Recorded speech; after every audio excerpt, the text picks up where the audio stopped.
Hey, it's Stacy, and I'm in the kitchen, still lying low, still finding ways to be creative, and I've made a big pot of soup today, which is not unusual, but I did something a little different. This is a big pot of gluten-free pasta, elbow macaroni. Our favorite brand is Jovial because it's brown rice and high fiber.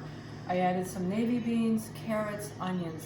Other than that, I pretty much left it blank because here's what you can do. When there's a pot this big, you don't always want it to just be one thing.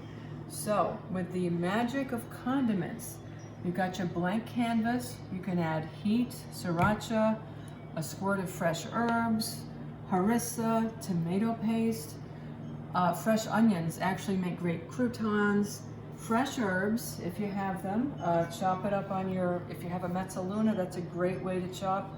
And this is a beautiful cutting board given to us by our buddy Marcel Doré in Canada.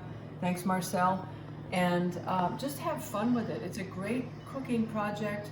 You can make it whatever you want. The rules are really very few, but a big pot of soup is a wonderful, nutritious thing to have around. So give it a try. Any questions, hit me up on stacymorris.com. Bon appetit.